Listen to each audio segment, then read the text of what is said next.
Hello class, we will today complete this chapter. We are left out with only a few topics here. One of them is Web 2.0. Okay. What is Web 2.0? Web 2.0 is basically a technology. We can say it is the second generation of World Wide Web. When the concept of internet started, World Wide Web started, we used to call it's a first generation, because in those days basically the web pages were just to be displayed, nothing more than that we could do with the web pages. And yes, hyperlinks were there, you could move between the pages. But what is most important when we talk about internet is users interaction with the page. Like those of you have done FIT curriculum in class 10, you have written programs using HTML code. You have seen by writing HTML code, what you can do is you can display the code the way it will appear on the web page. But if you remember, you could not write that part of the program whereby user can interact with the page. That means user's choice, user's data, that you could not take. Or even if you have taken, you did not know how to process the data. So that is what I exactly mean to say by user's interaction.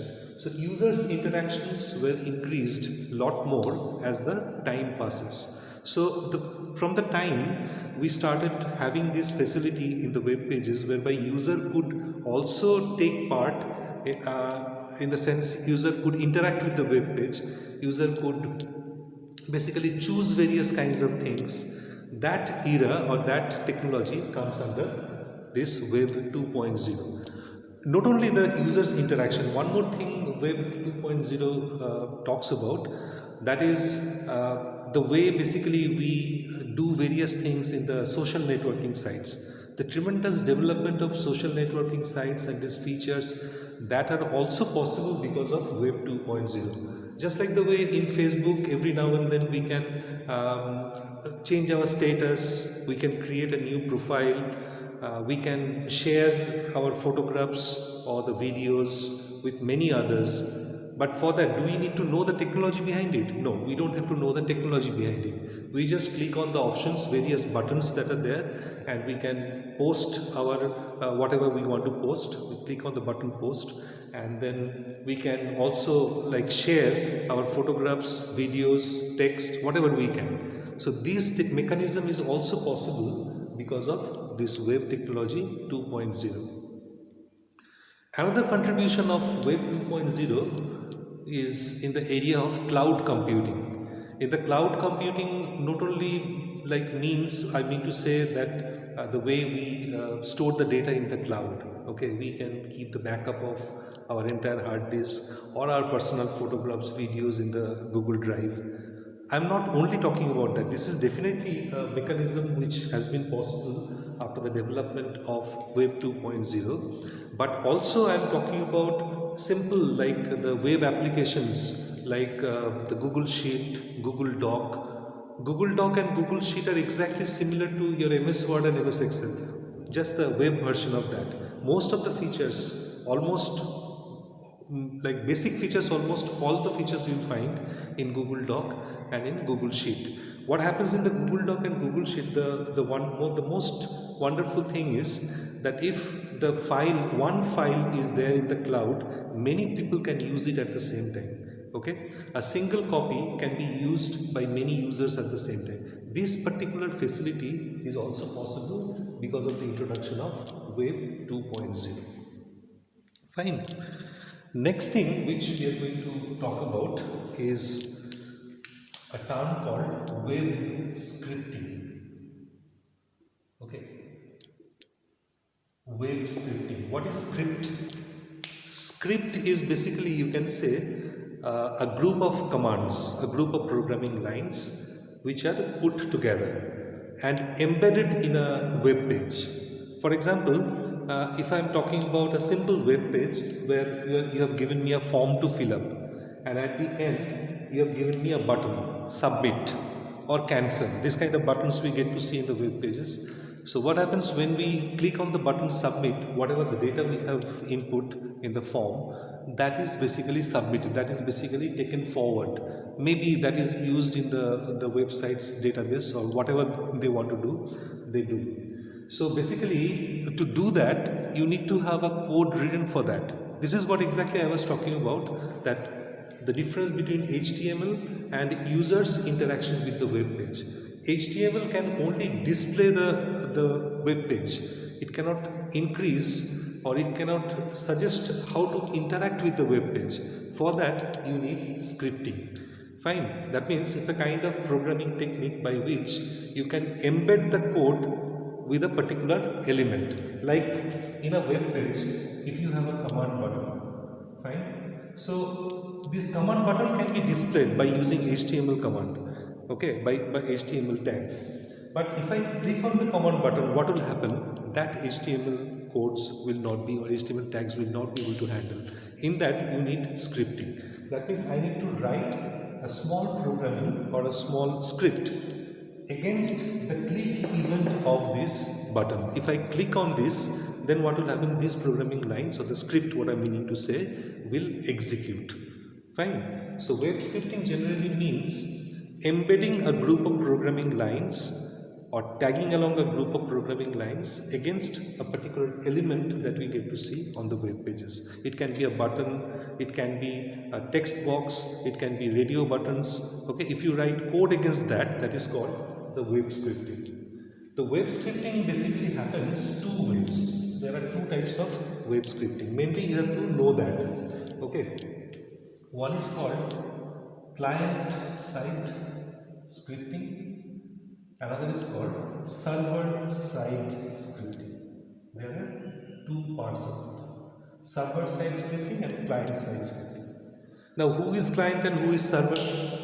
Yesterday we discussed that, okay, that we are trying to get in touch with, trying to fetch information from a computer in the internet. So wherever we are getting the information from, that system is a server, fine. And as a client, as if we are the client and our web browser is helping us, helping every client to get in touch or get connected with the server.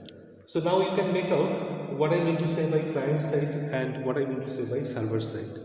Client side means your side, okay? You are trying to access a web page. This is the client and say this is my server, right? Now, what will happen if a particular script executes in my local computer? This is my computer, I am the client.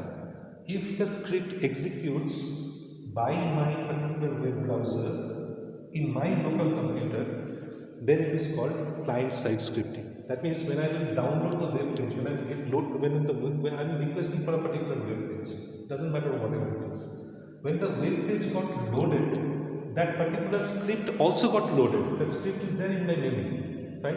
And my web browser, depending on the situation, will execute that particular part of scripting. Then it is called client-side scripting. In a very simple word, if the script basically get loaded along with the web page and they get executed in the local computer, or that is in the client, then we call it client-side scripting. But on the other hand, if a part of the script is not getting loaded along with the page, I wanted a particular page from the server displayed the page to me, I am the client, okay? But the script which was involved with the web page, that remained in the server only. That did not get loaded in my computer. That means if that script had to be executed for some reason, that script will be executed in the server only. It will not be executed in my computer, or my web browser will not be responsible for executing that. In that case, we call it server-side scripting. Now let's see when server-side scripting happens and when client-side scripting happens. If you are playing an online game, okay, if you for all kinds of online games, if the scripting technique is used, that scripting has to be loaded at the client's system and executed also in the client system. That is one of the examples. Then you can say when you are basically using the hyperlinks to move from one page to another page, right? Or when you are stuck in the same page only, okay?